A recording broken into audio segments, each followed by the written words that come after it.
반려동물을 잃고서 상실감을 느끼는 사람들이 많이 있다. 그들 가운데에는 주위의 이해 부족으로 이중의 고통을 겪는 사람도 적지 않다. 동물에게서 사랑을 받아본 적이 없는 사람들은 고작 동물 한 마리 죽었을 뿐인데 슬퍼하는 그들의 모습을 이해하지 못한다. 가족이나 다름없는 반려동물을 잃은 사람의 슬픔을 이해하지 못하는 것이다.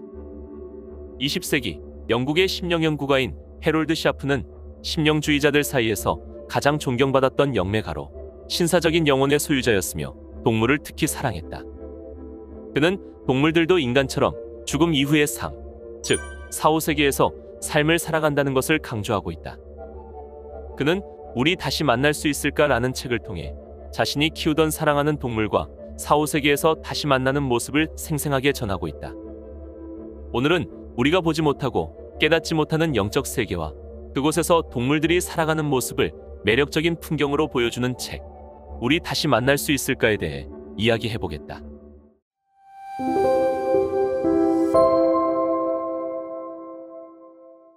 때는 1983년 오스트리아 빈에서 동물 행동학자이자 노벨상 수상자인 콜라드 로렌츠의 80세 탄생을 기념하며 인간과 애완동물의 관계를 주제로 한 국제 심포지엄이 열렸다. 이 심포지엄에서 사람들은 서로 간의 이러한 관계와 혜택을 존중하고 그들이 더 이상 인간의 장난감이 아니라는 깨달음에서 함께 살아가는 동물, 즉 반려동물이라고 부를 것을 제안하였다.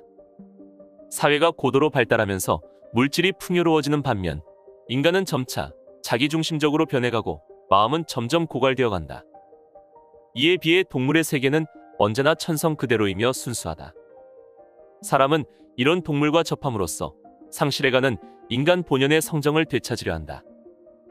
인간이 죽음 후에도 사후세계에서 계속 살아간다는 믿음을 받아들이는 사람은 많다. 하지만 대부분의 사람은 동물은 그럴 수 없다고 생각한다. 그렇게 동물을 무시하는 근거가 무엇인가?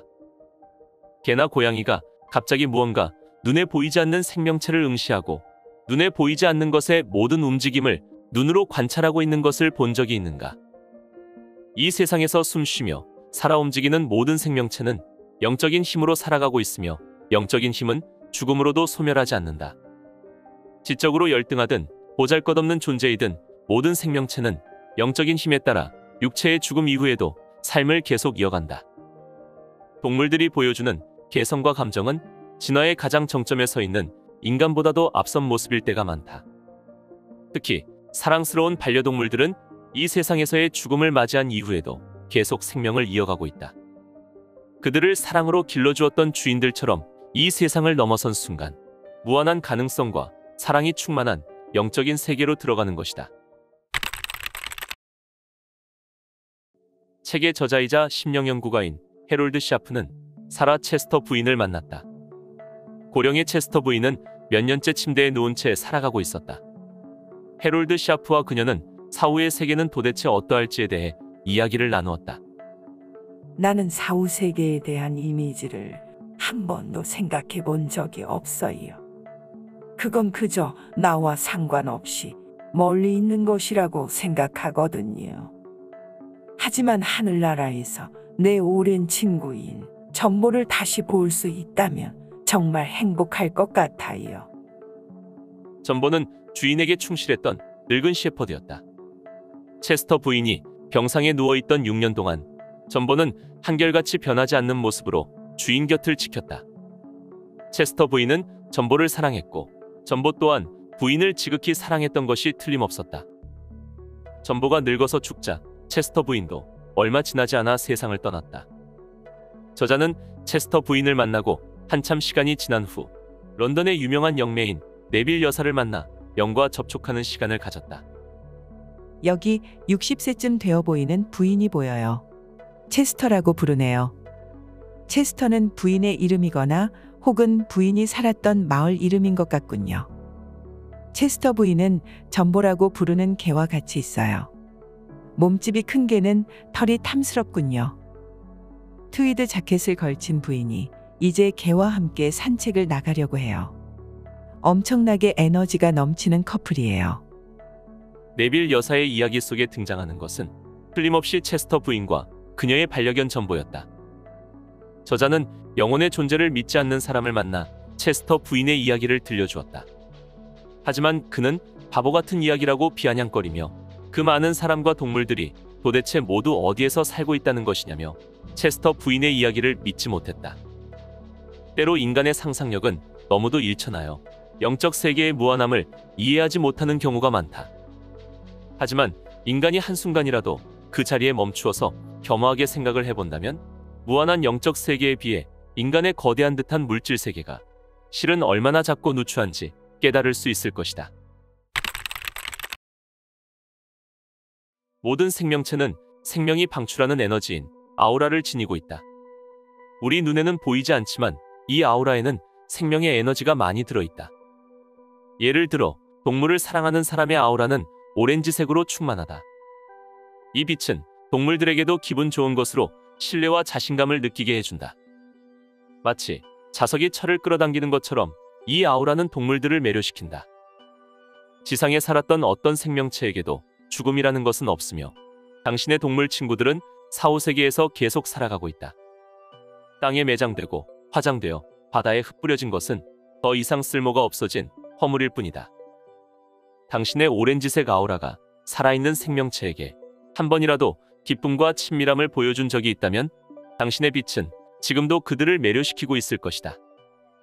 이승을 떠난 동물들은 지상에서보다 더 활기차고 두려움 없는 삶을 살아가고 있다. 그리고 이승을 떠나기 이전과 마찬가지로 지금도 당신 곁에 있다. 영적 수신 능력을 지닌 영매는 이러한 영계의 모습을 볼 수가 있다. 우리가 눈으로 주위의 사물을 바라보는 것처럼 영적 능력을 지닌 자는 존재의 세밀한 파장, 영적 파장에 동화할 수 있는 까닭이다. 저자가 이 영적 능력에 대해 처음으로 알게 된 것은 7살 무렵이었다. 언제부터인가 나이든 수도승이 자주 나타나 무언가 깊은 생각을 하거나 명상을 하는 것처럼 보였다. 그 수도승이 나타나면 즐거움을 느꼈고 마음의 위로를 받았다고 한다. 어느 날 저자가 키우는 마르틸이 악성 종양에 걸려 고통스러워했는데 고통스러워하는 모습을 보다 못한 아버지가 총으로 안락사를 시켰다. 그러나 마르틸 역시 죽은 후에도 오랫동안 살아생전과 똑같은 모습으로 저자의 침대로 뛰어들어와 곁에서 잠들곤 했다. 저자는 영적인 능력을 선천적으로 타고나서 이러한 모든 일들이 그저 평범한 일처럼 보였다. 하지만 영적 능력자가 아닌 부모님은 이런 이야기들을 이상한 것으로 생각하고 몹시 걱정하였다. 저자는 17살 때 심령주의자들과 만났으며 세상에서 가장 중요하고 심오한 문제인 생명의 불멸에 대해 진지하게 탐구하는 연구자가 되었다. 지상의 육체는 오래전에 사라졌지만 그들은 영적인 신체를 지니고 있으며 지상에서 살 때와 마찬가지로 자연스럽게 자신의 기능을 다하고 있는 것이다. 사랑하는 반려동물의 죽음으로 슬픔에 빠져있는 당신에게 알려주고 싶다. 사랑하는 동물들은 지금도 멋진 세계에서 행복하고 즐겁게 살아가고 있다는 것을, 사랑했던 그 동물 가족을 당신이 생각하거나 이야기할 때마다 당신의 오렌지색 빛이 그들에게 어서 오라고 부른다는 것을. 그렇지만 그들에게 당신의 슬픔에 잠긴 얼굴은 보여주지 않는 것이 좋다. 당신이 슬픈 모습을 보이면 동물들 또한 슬퍼할 것이기 때문이다. 햄스테드에서 살던 무렵 저자는 친구들과의 동아리 모임에서 친구들과 함께 육체로부터의 이탈이라고 부른 경험을 하기도 했다. 이 동아리는 모두 12명이었는데 처음에는 거의 지상의 범위 내에서 여행이 가능했지만 점점 시간이 지나면서 영계로 여행할 수 있게 되었다. 동아리 사람들은 체외 이탈을 통해 1000개의 다양한 곳을 여행하였다. 이 모임의 영적 가이드는 항상 이들과 함께하면서 어떤 제안을 하고 이들이 모르는 것에 대해서는 자세한 설명을 해주었다. 보통 여행은 1시간 정도였으며 친구들과 함께 여행을 떠나 함께 되돌아왔다. 심령주의자가 죽음을 무서워하지 않는 이유가 바로 여기에 있다. 저자가 동물을 사랑하는 사람들에게 당신을 기다리고 있는 반려동물과 만날 것이다 라고 말하는 이유 또한 여기에 있다. 이러한 지식은 책으로부터 얻은 것이 아니라 동아리 사람들이 직접 보고 체험한 것으로부터 나온 것이다. 영의 세계는 과연 어떤 모습인가? 생명이 없는 바위에도 인간처럼 생명의 본질이 담겨 있다는 것을 당신은 알고 있는가? 지구에서 여행을 하는 사람이라면 누구나 이러한 풍경을 보겠지만 동아리 친구들과 본 풍경은 그것보다 더 멋진 것이었다. 지상에서 그처럼 멋진 색깔 그리고 장엄한 풍경을 본 적이 없었다. 한 번도 인간에게 사랑받은 적이 없거나 인간의 반려동물이었던 적이 없는 수많은 야생동물은 어떨까? 결론적으로 야생동물이 완벽한 자유를 누리며 살아가는 멋진 공간이 있다. 그곳에는 울타리도 없고 인간들이 살아가고 있는 공간으로의 출입도 자유롭다. 그러나 그들은 자신들이 살아가는 영계역에 있는 미개의 황야를 사랑한다. 그곳이 그들의 고향이기 때문이다. 동물을 사랑했던 한 여성 현자는 저자와 친구들을 사후의 동물들의 세계로 데리고 갔다.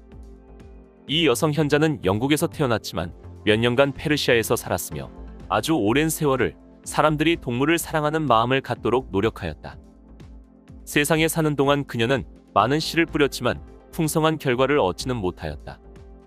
놀랍게도 그녀는 지상에서 살 때 자신이 구해준 동물들을 만났다. 동물들을 행복하게 하는 일보다 그녀에게 더 즐거움을 주는 일은 없었다. 그녀는 음과 목소리가 아니라 정신을 모아 귀로 동물을 불러내었다. 그녀는 동물들과의 대화도 정신을 모아 귀로 하는 것 같았다.